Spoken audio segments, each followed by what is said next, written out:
Hello, and welcome to this special interview episode of It's a Fandom Thing. On this episode, I am very excited. I just learned about this event for our local Colorado listeners, this Southern Colorado Women in Horror Festival, which I was just like, wait a minute, there's a women in horror festival going on. And so I was so excited to hear about this that I reached out to KJ Brantley, who is also an author as well. And I'm very, very excited to have her on the show. So, first off, welcome, KJ. Thank you so much, Erin. Thanks for having me. You're welcome. Thank you so much for being here.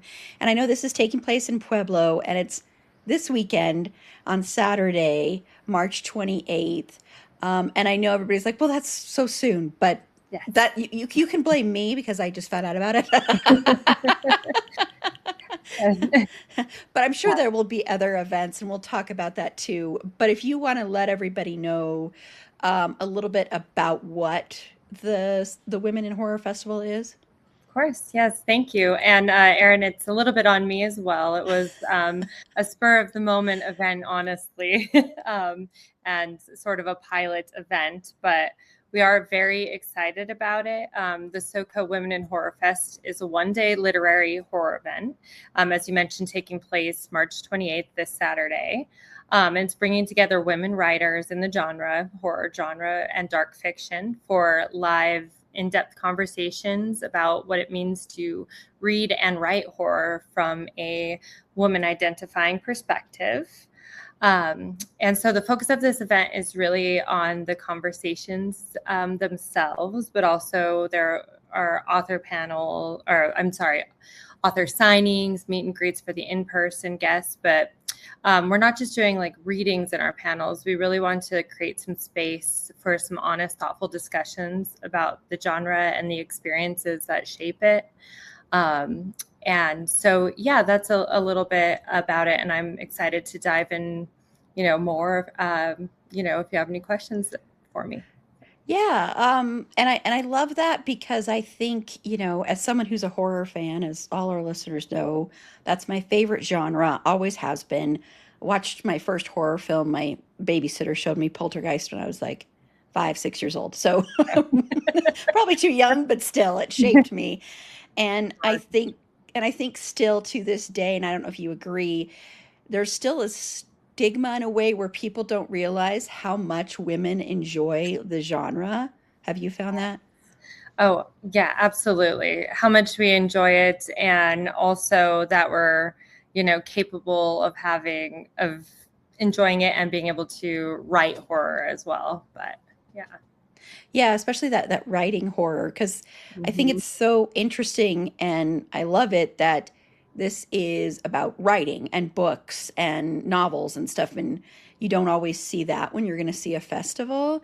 Yes. So I know you're a writer yourself. So talk a little bit about like what inspired you to first want to even go into this venture because putting anything like this on is a lot of work. So Oh, I mean, this specific venture itself, like horror is another story. I have similar origin stories that I think many of us have, like you mentioned, being young. And honestly, a lot of it, at least for me, starts out with film.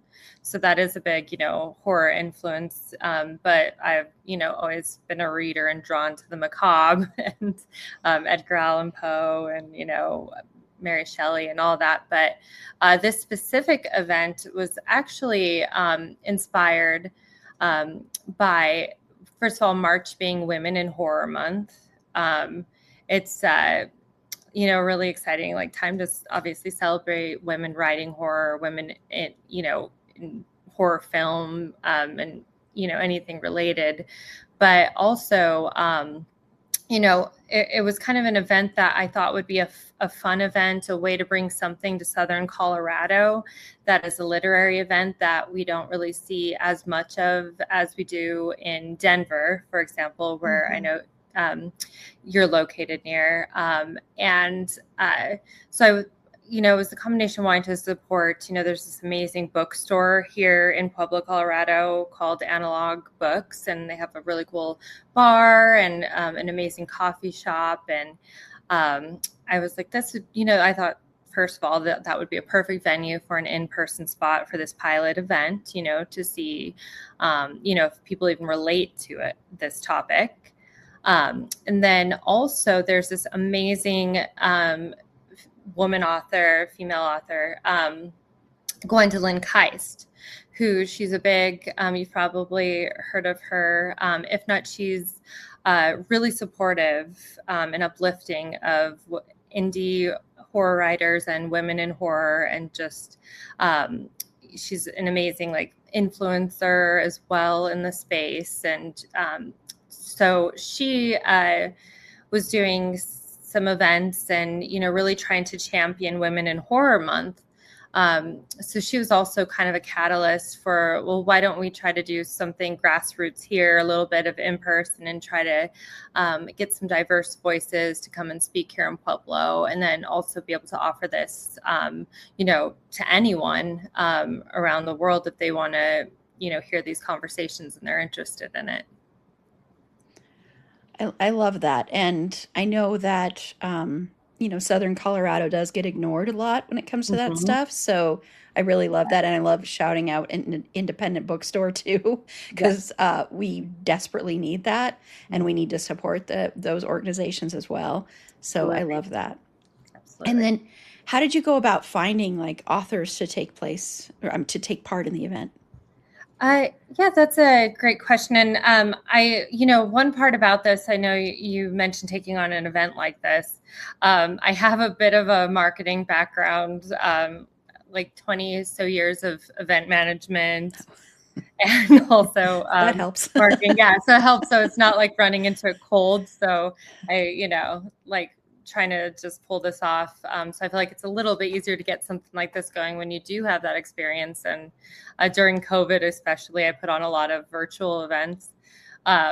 So that helped as far as that goes, taking on this endeavor. But, you know, I've been a part of the Horror Writers Association for probably almost 5 years now. And I've been really more involved in the Colorado chapter in the past 2 years, you know, spending a lot of time with these writers and also building my community of writers online. There's an amazing community of horror writers, horror authors online, not just women, you know, non-binary men, that they're really supportive of each other and each other's art. And so they're just a really great community. So it's not, you know, there's not a lot of gatekeeping, I feel like. And so it's been really easy to, you know, just reach out to, you know, some of these women that I see, you know, that I am interested in their perspective, you know, or I really like the work that they're doing. So I tried to just, you know, reach out to women that I thought would really add an interesting perspective to the panels. They had, you know, some maybe like a book coming out as well that would be interesting to talk about. And I really want to, you know, balance out the writers that we had so that we could get, you know, a diverse panel of perspectives and voices from, you know, emerging authors who are really talented to like rising stars like CJ Lead. You know, and really try to amplify voices that are also left out. You know, I feel like there may be a lot of people that would want to come and see CJ Lead or Erica T. Worth, who is a Colorado author, who's an amazing Indigenous author who is really also supportive of, you know, Colorado and supporting Colorado events.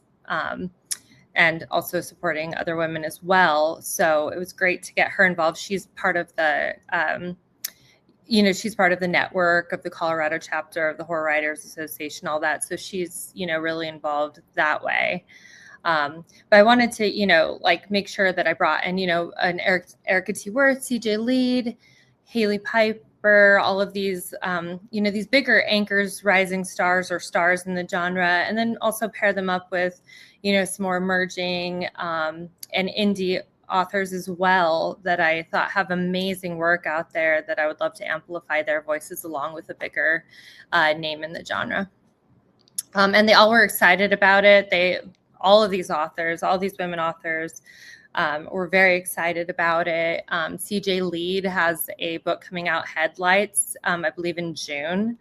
And it actually takes place all in Colorado, which is really exciting. And there are some like themes of like the Shining mixed with, wolves and the Colorado landscape that it just sounds awesome. I'm about to read that soon. And Eric T. Worth's Haunting of Room 904. The setting is in the Brown Palace, one of the most haunted hotels, in Denver. So I think that, a lot of these authors were excited. This is kind of an event that I don't really see has been done before, at least in this way. So I think that's a big draw. It's a way to, amplify women's voices in the genre. But then also I think it's that Colorado, there's a lot of East Coast, West Coast events and not as much here anchored in Colorado, like literary horror events. So everyone was really excited about participating, and it wasn't hard at all to get these women involved. Yeah. That's awesome. And I love that it's diverse and that it's not just like really highly successful people. Yeah. And I also appreciate that it's not just like you don't have like just one subgenre. Like you even have people that write splatterpunk, which if people don't know what that is, if you want to tell people a little bit, I mean, that's like for extreme horror. Yes, it's extreme. It's extreme. It can be really extreme. So if people don't know a little bit about what that is, because I just thought it was interesting to see that there, because that's one that for sure, I think if people think of splatterpunk, they don't think women instantly. Oh yeah, that's a very good point. Yes. Yeah. Even like slashers as well, like CJ Lead, she is like, if you've read Mayfly, that is a crazy slasher, American Psycho, Americana Psycho, I guess, type of thing. And you don't see, people don't typically, or at least some people would say that women don't write those things, or they don't know that women write those things. And of course they do, and that extreme horror. Yeah. I mean, we're women, we're not this, I think that's like this up and coming thing. It's we're not, because we're women, we're not weak or demure or just completely driven by our emotions. We have as many, horrific experiences, if not more, than maybe cisgender men do. So obviously those real life experiences we have that we can write about, but we're also, capable of, channeling grief, rage, fear, just our macabre interest into something horrific or darker, like just as much as, a man can. So, yeah, exactly. And I think too often, a lot of society, especially it's the heteronormative, cisgendered, like the roles that, men do this role and women do this role. Exactly. And I think it's a lot of that kind of thinking. And I think in some parts it's changing. Like I know people are getting a little bit more voices, but I think in the writing world, it's not as big or not as strong. And that's as far as like getting attention, not that it's not there, but getting the attention. So. Yeah. And that's still, I think,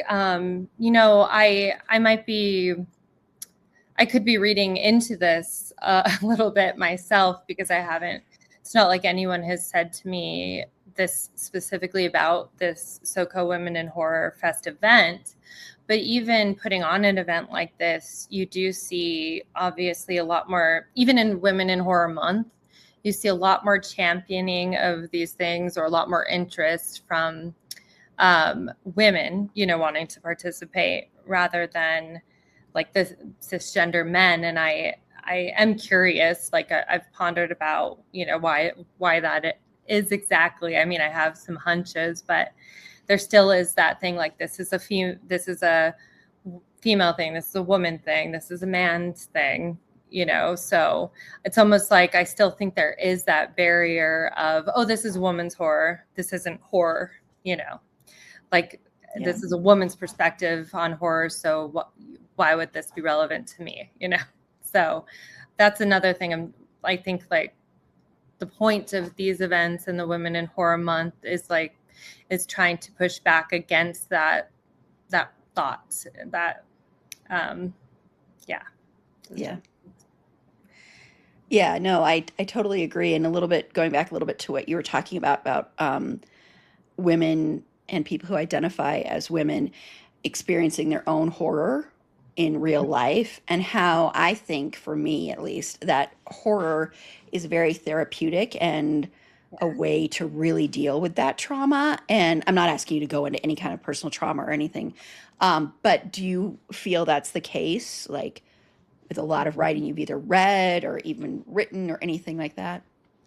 Yeah, absolutely. And I think that's why I really think, I think that you should definitely, anyone interested in exploring those topics and seeing how all of these different talented women authors that are going to be on our panels. So one of the panels is Why Women Love Horror. Exploring why so many women are drawn to horror in the first place, like whether that is catharsis, identification, like they identify with, the either the monster or the final girl, how does that speak to their own identity, exploring power, or like, is it something more complicated? And like dealing with trauma, catharsis. Like the other panel is like the horror of being seen.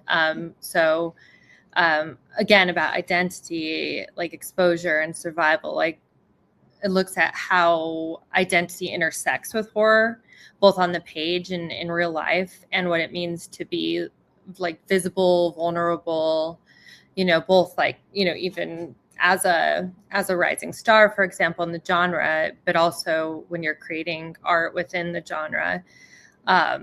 So I think that's a question that I think will be really deeply explored in our event. As I mentioned, it's not just like it's not promoting their books, although we'll talk about their books for sure, but exploring those questions, because I do see that. I do think, like for me personally, I think horror is cathartic. I think, it's a way, that's why you see that rise in like female rage as a theme in books. It's pushing back on the patriarch and gender normative roles. And, it's also a way, I think, so there's that side of it, that rebellion against these things. And then, catharsis, like my debut novel that's in edits right now. I can't talk about the title or anything yet, but it's exploring like themes of motherhood and the horror of motherhood, like even like, like C-sections and, this trauma, this real trauma you experience even in giving birth or as a mother. There's a lot of horror dealing with, SA, and I think that can be cathartic for someone who's experienced that. Laurel Hightower is one of my favorite women authors, and she explores grief really well through her re-release of Crossroads is coming out in April, and that one explores grief. So if you've lost someone, I think it's a great way to explore those emotions that sometimes people are like, oh, after a certain amount of time, just get over it, but and you're sitting there living with those emotions. But so absolutely, I think that, and I think that on our panels will be really interesting to see other women authors' perspectives on that. Yeah, I love all those panel ideas, by the way. Just absolutely all those panels that are coming up. It's just great and wonderful because, I do, personally, it has been for me very cathartic, like watching a lot of horror. And I think you can relate sometimes to both the final girl, and then like the monster at the same time. I think there can be times when you do, and especially I think if you feel like you don't fit in, quote unquote, fit into the normal world or whatever, Yep. it can be cathartic to see somebody who doesn't fit into the normal world, like almost gain power. I think that too. Absolutely. Yep. Yeah. Absolutely. Yeah. Mm-hmm. Yeah. Mm-hmm. Well, what other events do you have coming up like that you're planning? I know there's something like with camping, right? Like a camping event coming up. Yes. Yeah. So our presenting sponsor is Creepaway Camp, and that's put on by Broom Book and Candle. And you should check them out on Instagram. They have a website as well, but it's broombookcandle.com. And I think that's also the Instagram handle as well. But Amanda Schaefer, she runs that, and she is putting on this amazing event, Creepaway Camp. It's at the end of June, and I'll be going to that as well, representing myself as well as the SoCo Women in Horror Fest, because we do plan to do this again next year at a bigger scale. And more in-person authors and events. But yes, Creepaway Camp will be in Colorado Springs. It'll be for 4 days, 3 nights. You get to camp in yurts. They have lodging and they have food. And yeah, it's like pretty, Wow. pretty cool. Kind of sort of an adult summer camp for horror fans. And if you're like me, I actually did I wasn't the more athletic type, so I'd probably be the one watching the games, but you can participate in some really cool games that they have going on during the time. And then there'll be chances to buy books, like a book fair going on, some vendors. And then at the end of each night, hosted by the Talk Scared podcast with Nick Roberts. He and the other authors, it'll be Rachel Harrison, Nat Cassidy, RJ Joseph, just CJ Lead, and like so many other amazing authors in person at this event will be, telling the campfire stories. So if you can imagine professional horror authors telling your ghost stories at this adult camp, sounds pretty amazing to me. So yeah, with that event though, partnering with the SoCo Women in Horror Fest, if you purchase a registration we're sold out of the in-person, but if you purchase a registration for the live stream, you'll be entered to win a giveaway, or entered into a giveaway to win a free registration for the entire camp, including lodging and meals and all of that. Which is honestly, and your odds are still, pretty good, I think, if you enter for that right now.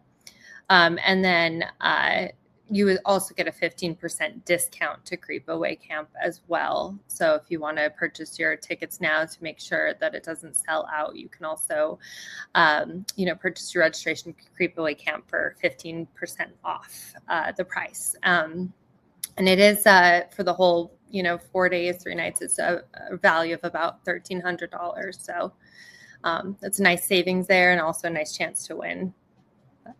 Yeah, that's amazing. That's amazing. Yeah. Excited. And I love that you're already planning to expand this event and into next year too, and also making it larger. So are you looking at like possibly doing it like over a full weekend then? Yeah, absolutely. Exactly. So I was actually surprised by the interest taken into this event.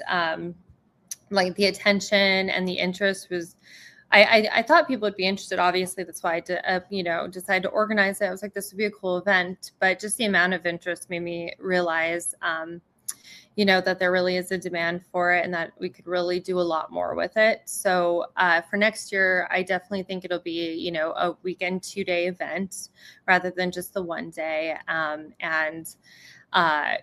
plan to start planning after this one is finished and we wrap this one up. But I definitely think, planning to have more in-person authors, maybe some film makers and screenwriters, but definitely still trying to keep the focus on the literary aspect the most.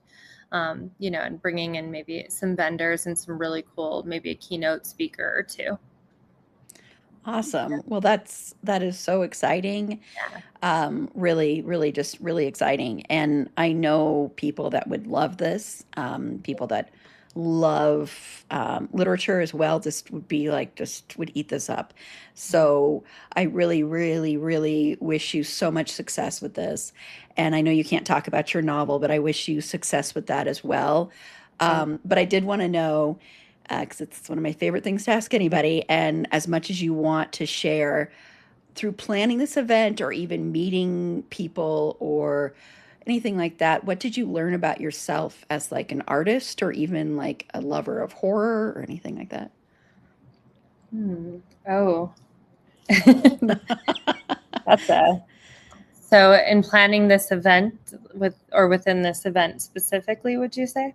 Yeah, and whatever you feel comfortable sharing. You Hmm. don't have to get too personal, whatever you feel comfortable with.